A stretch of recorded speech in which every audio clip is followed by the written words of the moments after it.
Hi! I'm here to tell you about expanded octets and Lewis structures.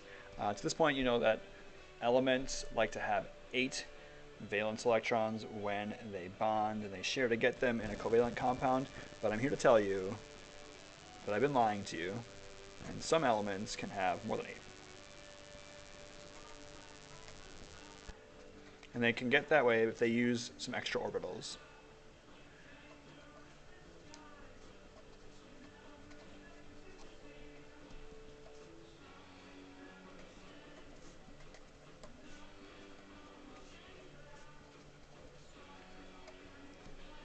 And you'll recognize this when you're drawing Lewis structures. You will not have enough dots in your drawing.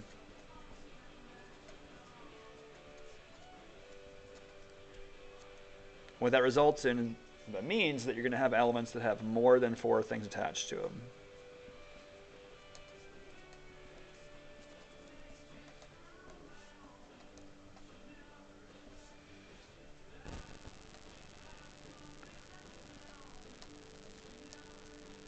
Whoops, here are some examples.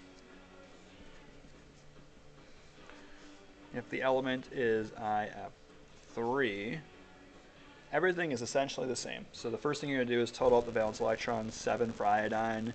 Fluorine's also 7, and there are 3 of those. 7 times 4 is 28.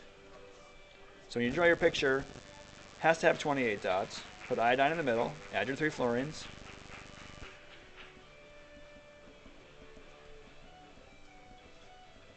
Give everyone 8, and hope that it equals 28. In this case, though, I've got 26 dots here in my picture. 2, 4, 6, 8, 10, 12, 14, 16, 18, 20, 22, 24, 26.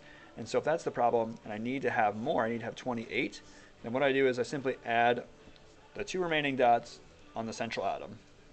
So add your extra dots.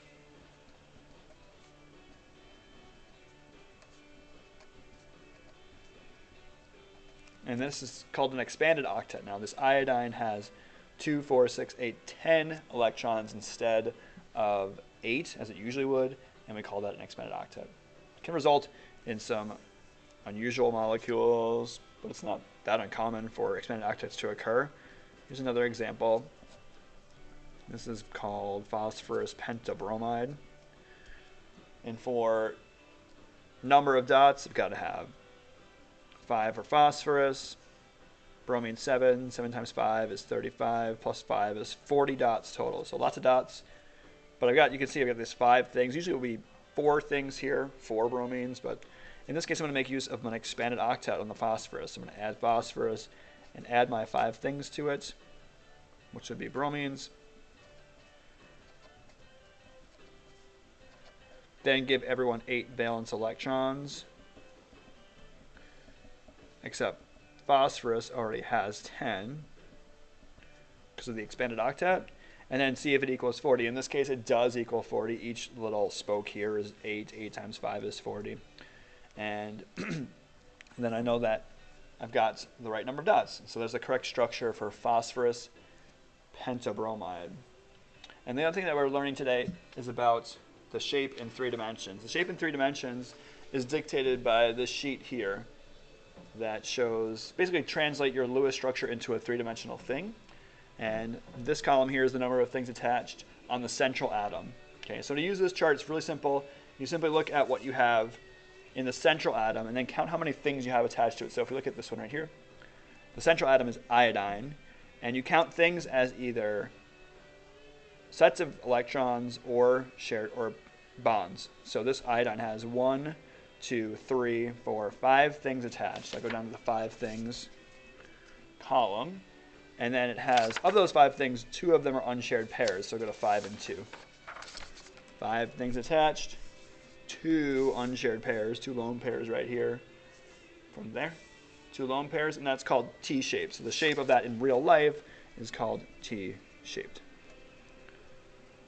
For this one right here, for phosphorus is the central atom, and it has 1, 2, 3, 4, 5 things attached to it, and none of those are unshared pairs. So 5 and 0 means that it's trigonal bipyramidal. And this works for any Lewis structure. Here are some from the homework the other night. Central atom for like number 4, shows that there are 1, 2, 3, 4 things attached. This counts as a thing. And of those 4 things, 1 is a lone pair. So 4 and 1 means that it's trigonal pyramidal.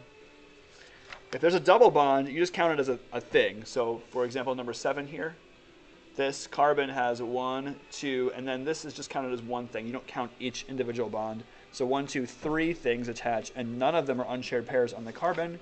So you go to 3 and none, and that's called trigonal planar right here.